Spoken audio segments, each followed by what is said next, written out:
Boa noite a todos.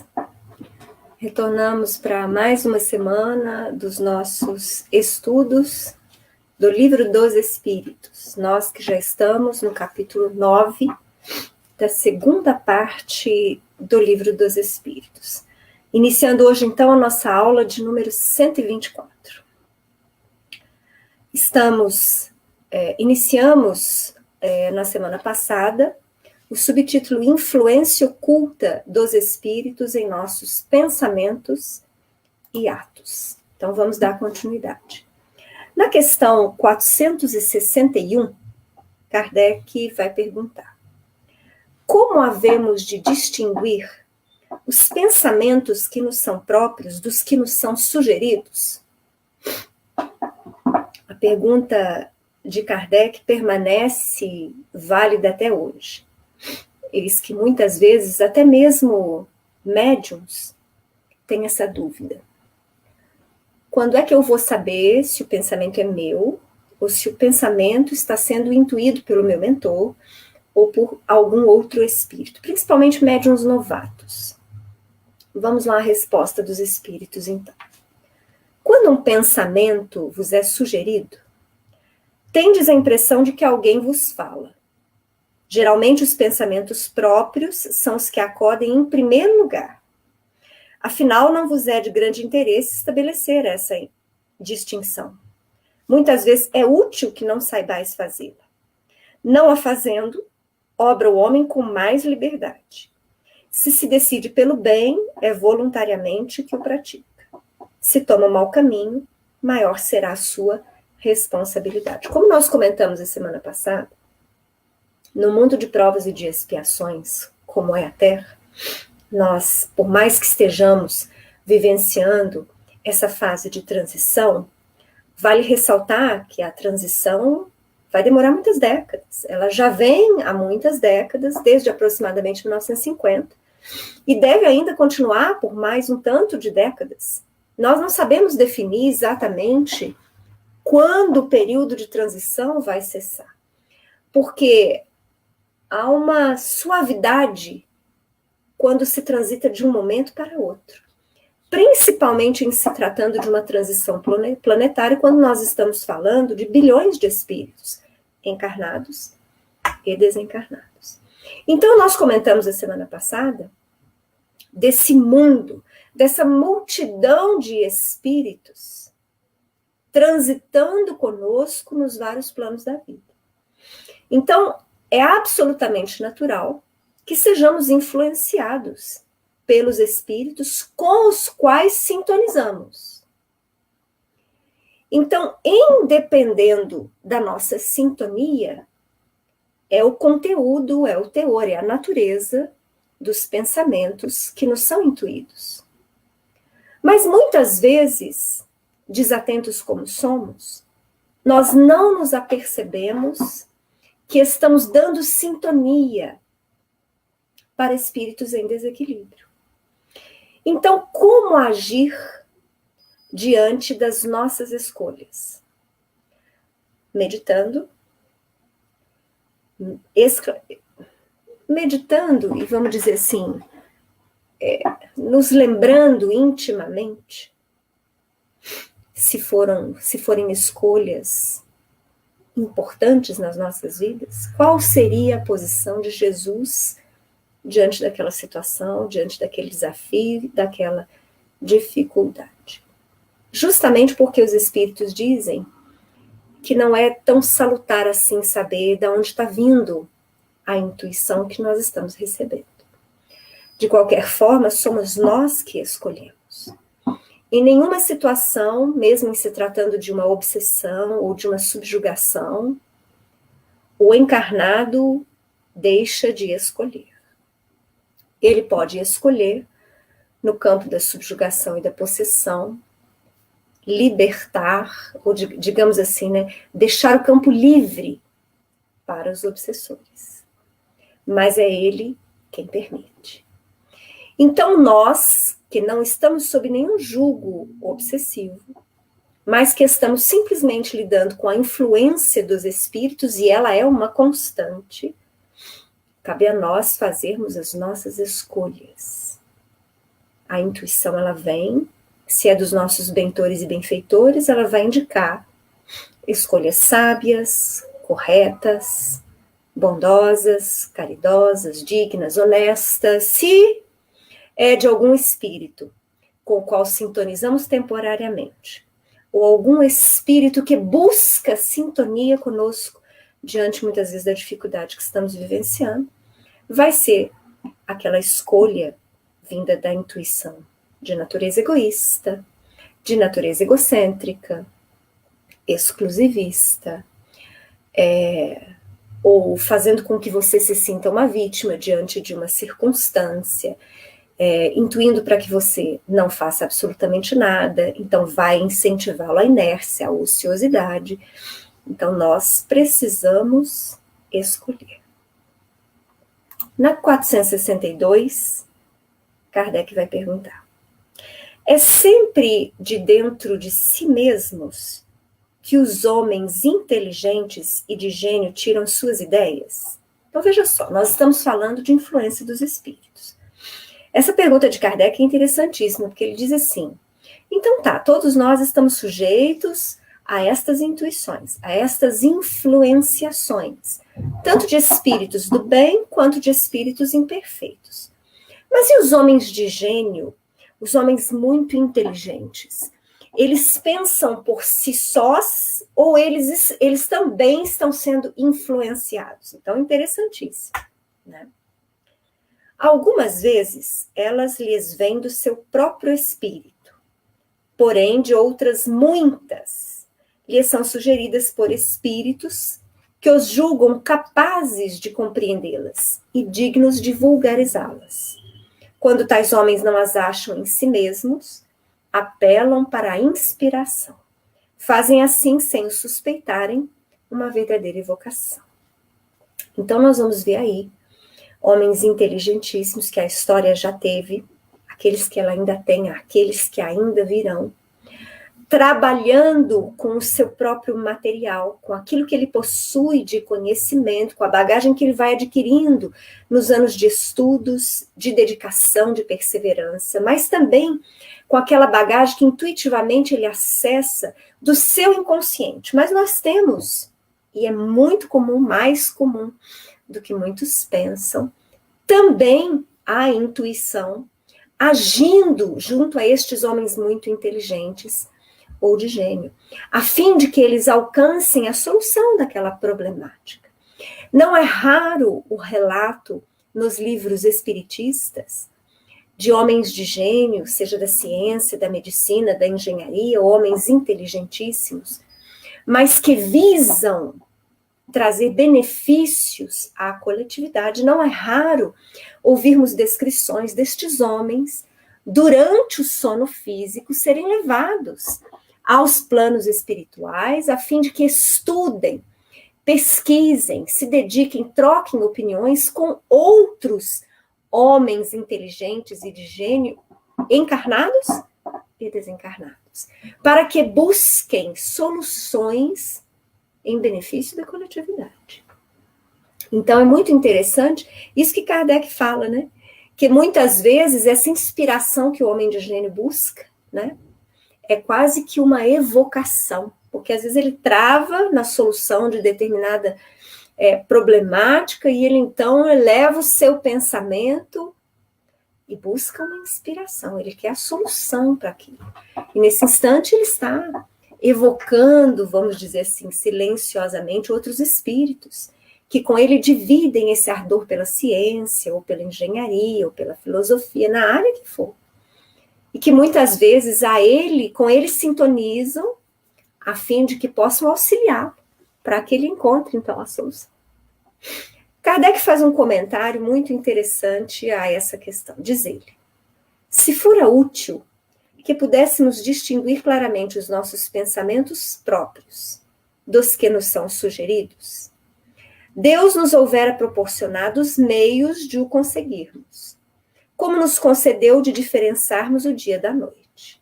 Quando uma coisa se conserva imprecisa, é que convém assim aconteça. Não deixa isso de ser uma prova em relação à humildade destes homens inteligentes ou de gênio, né? Eles precisam trabalhar a noção, e são poucos os que trabalham, de que não estão sós, de que não foi tão somente a sua mente que bolou, que solucionou aquela teoria, né, que resolveu o desafio, mas que há um trabalho conjunto entre Deus, através dos espíritos desencarnados que o auxiliam intuitivamente, e ele mesmo. Na questão 463, Kardec pergunta: disse comumente ser sempre bom o primeiro impulso. É exato? Pode ser bom ou mal, conforme a natureza do espírito encarnado. É sempre bom naquele que atende às boas inspirações. Vamos dar um exemplo fictício em relação à intenção, sintonia e influenciação. Imaginem vocês que eu enfrento um desafio moral. Um problema surge na minha família. E na medida em que eu estou vivenciando o início desse problema em família, o primeiro pensamento que me vem é meu, dizendo que eu sou uma vítima, que todos estão agindo de forma errada comigo, que eles não estão valorizando quem eu sou e o que eu já fiz. É o primeiro pensamento. E eu digo isso porque muitas vezes é uma reação comum em nós que estamos encarnados, nós, espíritos ainda vinculados ao mundo de provas e de expiações. São ainda poucas as nossas reações primeiras, que são elas elevadas. Primeiro, muitas vezes, vem essa reação que nos eleva ao homem velho que temos dentro de nós. Então, essa sensação de vítima e de injustiça é corriqueiro nos espíritos imperfeitos. Por isso que eu citei esse exemplo de que o primeiro sentimento que eu tenho é esse, de me ver vítima das circunstâncias. Mas, via de regra, as minhas intenções são boas. Ou seja, o meu mentor, a partir deste instante, benfeitores da minha família, os mentores dos demais membros da família que querem a solução daquele impasse, podem agir em meu benefício, me intuindo, enviando pensamentos e energias para que eu me conscientize de que eu reagi de forma errada. Eu não sou vítima. E não há injustiças. Eu preciso compreender a posição do outro. E o outro também precisa compreender a minha posição. Então, nós precisamos, em família, exercitar o perdão, a compreensão, a tolerância. Então, estes espíritos, porque, via de regra, as minhas intenções são boas, eles, então, estão enviando para mim estas energias, estes pensamentos. No entanto, se hoje eu tenho relativa boa intenção, eu venho de um passado que eu desconheço, porque eu esqueço, graças a Deus. E nesse passado, certamente, eu tenho desafetos, eu tenho cobradores, eu tenho espíritos, que mesmo hoje dizem assim para mim, ela tem essa carinha, mas isso não é flor que se cheire, não. Essa aí já fez isso assado há 300, 500 anos atrás. E estes espíritos, que ainda têm muita dificuldade de me perdoar, e, consequentemente, também de se desvincular das cobranças e das dívidas que têm para comigo, eles também começam a tentar me influenciar. Então, eles vão me incentivar nesse pensamento de vítima, de vitimização, de injustiça, de que eu não devo desculpar, de que eu devo pedir contas para o outro, né? De que eu devo endurecer, porque eu não posso ter o coração mole. E aí cabe a mim escolher qual influência eu vou ouvir. Essa é a realidade nossa. Nós não somos espíritos muito elevados, que não nos sujeitamos ainda a estes momentos, uns e outros, de fraquezas. E que demos oportunidade, então, para que espíritos imperfeitos tentem sintonizar conosco. Nós não somos estes espíritos muito superiores, que estejamos a salvo dessas quedas que nos são próprias, são quedas próprias. Para que vocês tenham uma ideia sobre isso, Chico contava que ele havia sofrido, que ele sofreu no decorrer da sua vida mais de 70 anos de mediunato, várias perseguições dos espíritos. E ele deu um exemplo até muito simples. Ele diz que um dia ele estava indo trabalhar, ainda na madrugada, de manhã cedo, pensando nos problemas corriqueiros que ele tinha. As dívidas a pagar, os compromissos que a família ainda exigia dele. E ele estava, então, vamos dizer assim, andando mais cabisbaixo. E diz ele que nesse momento, ele levou uma rasteira de um espírito. E ele conta isso, ele falou assim, olha, o tropecão que eu tive foi tão grande que eu vi claramente o espírito me passando uma rasteira. E eu tropecei e caí ao chão. Mas no que eu caí ao chão, no mesmo instante, Emmanuel apareceu à minha vista e disse assim, agradeça. E forte comigo, agradeça. Mesmo que eu quisesse duvidar, eu já tinha tanta confiança em Emmanuel que eu agradeci. E aí, levantando, ainda limpando a minha calça, eu falei assim, muito obrigado, meu irmão, que Deus te abençoe. Continuei o meu caminho. Lá no meu trabalho, Emmanuel surgiu de novo à minha vista e eu perguntei, Emmanuel, me explica o que aconteceu, como é que eu tropeço, o espírito me dá uma rasteira e eu ainda tenho que agradecer, me explica isso. Emmanuel falou assim, Chico, se você naquele instante tivesse xingado ou reclamado da rasteira que você tinha levado daquele espírito, a sua energia de revolta, de reclamação, teria dado mais força a ele. Por isso que eu mandei você agradecer, porque aí você cortou qualquer tipo de influência que ele pudesse ter, porque você vinha caminhando com pensamentos de preocupação.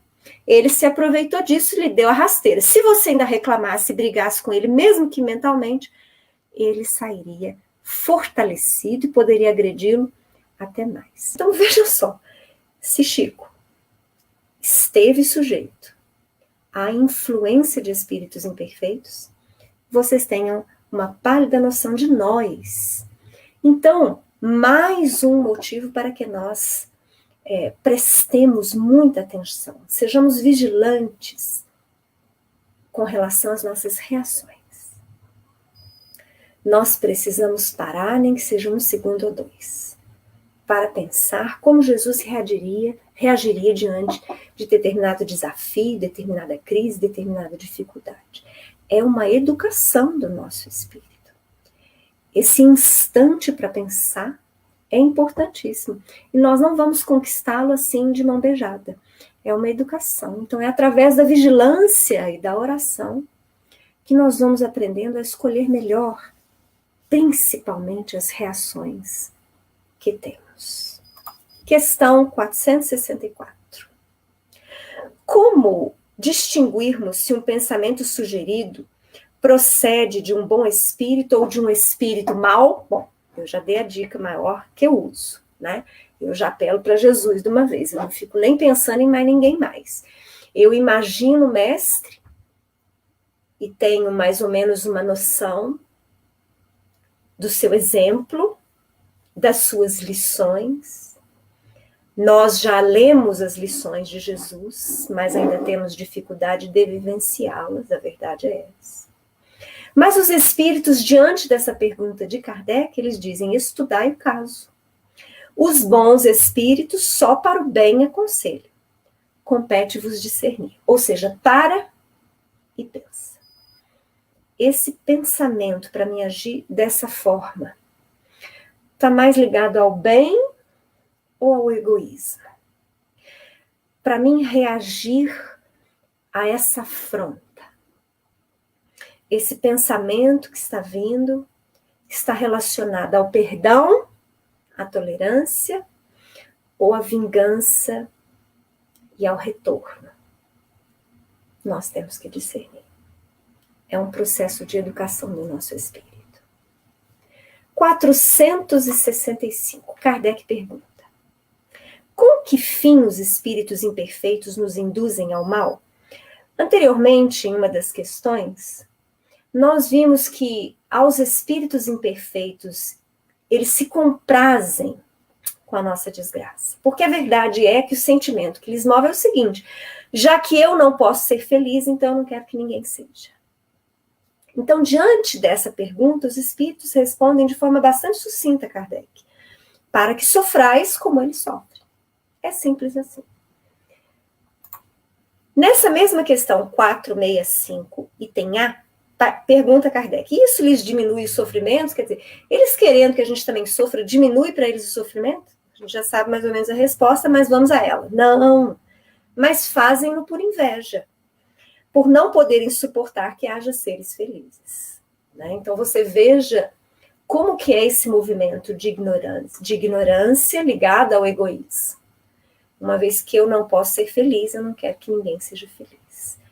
Uma vez que eu sofro, eu quero que todos sofram também. É uma dura realidade que se tem que lidar nas mesas mediúnicas.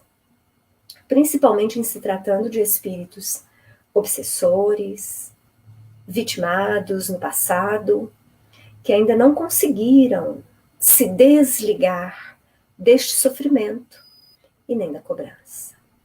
Eles têm muita dificuldade de se aperceberem que a causa principal deles permanecerem infelizes é porque eles não souberam perdoar para seguir. Então, parte do trabalho do grupo mediúnico, dos espíritos, do dialogador, é tentar mostrar ao espírito obsessor que ele também pode ser feliz. Basta que ele entregue à lei divina a cobrança necessária. Ele não precisa ser o cobrador.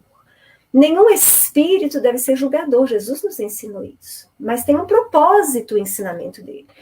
Ele disse primeiro para que não sejamos julgados na mesma medida.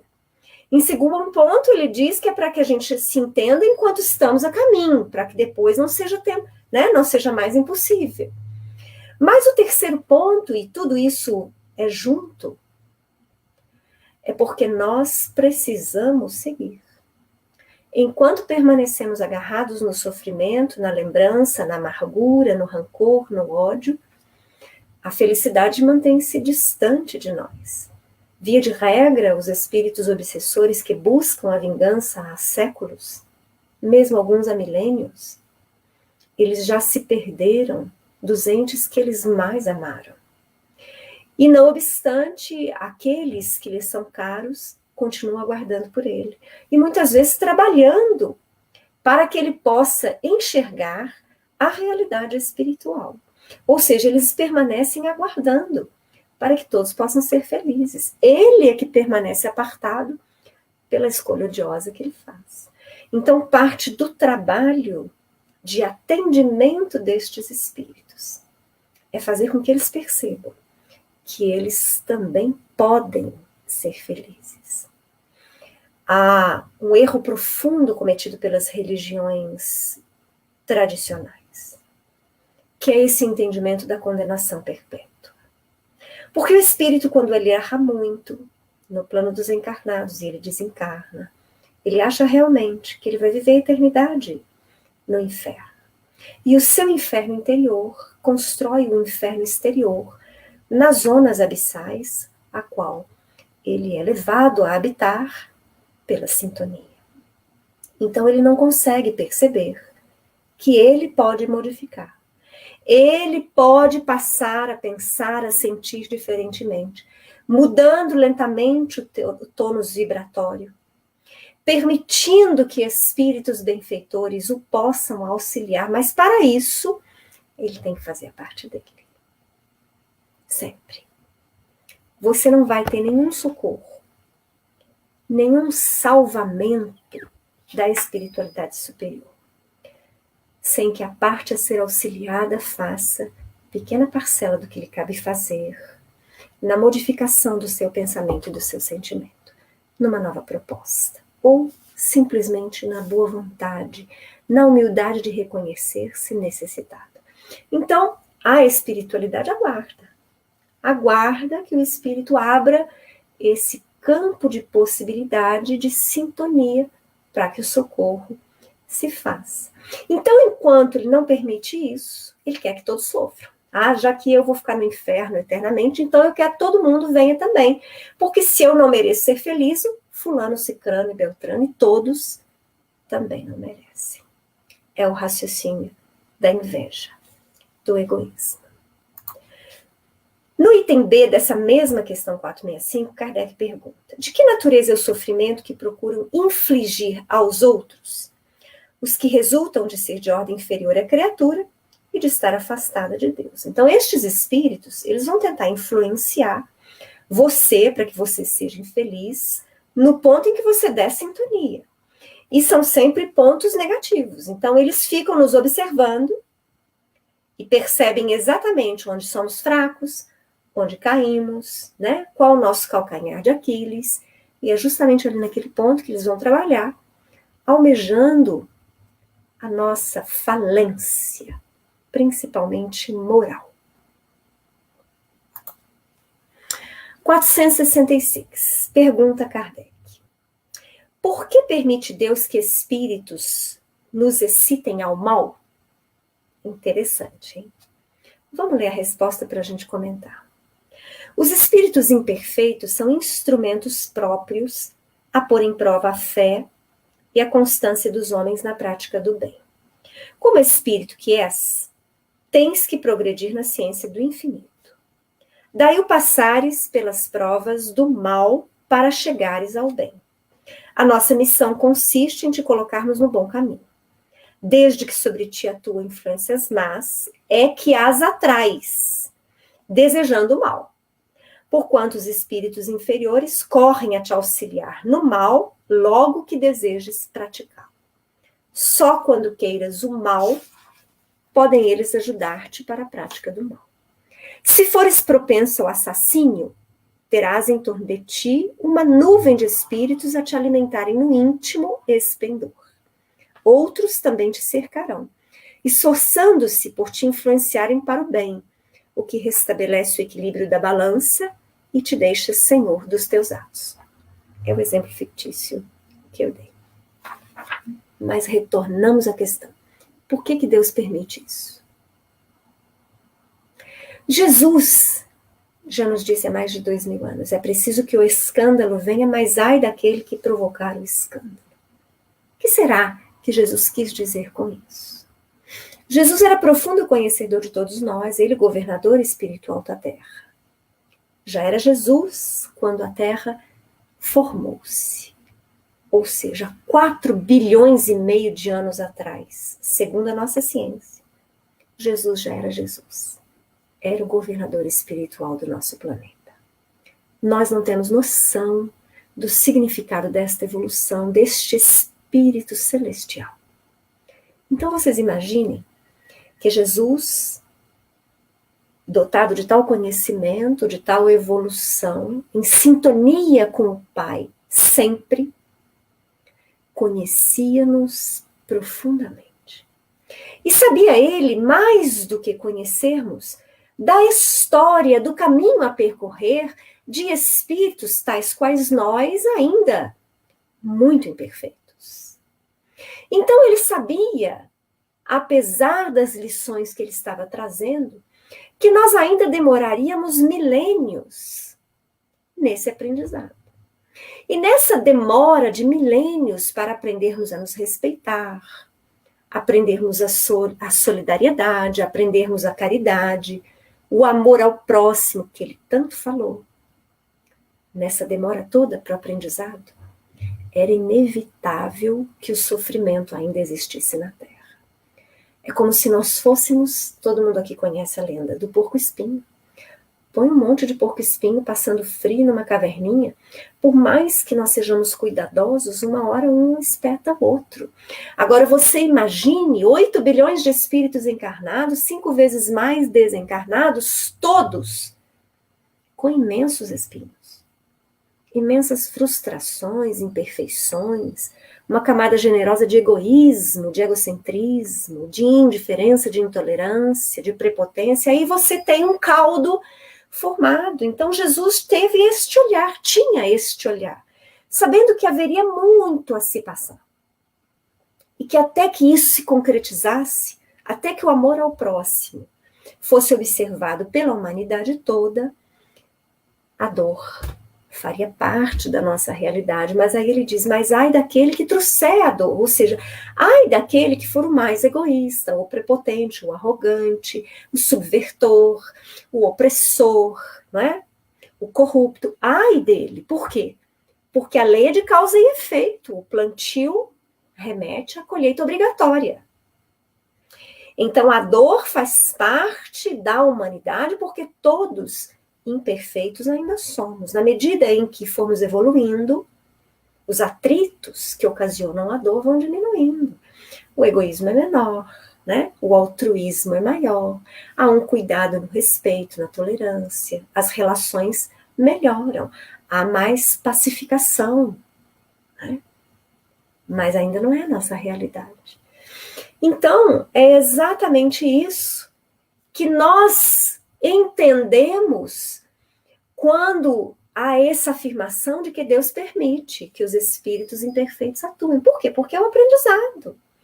Nós não temos uma permissão divina para a existência dos espíritos imperfeitos como um castigo, não. Nós estamos numa escola de espíritos imperfeitos. É corolário natural que haja atritos, haja dificuldades na convivência, né? Desrespeito nas relações. Por quê? Porque estamos estudantes a caminho da perfeição.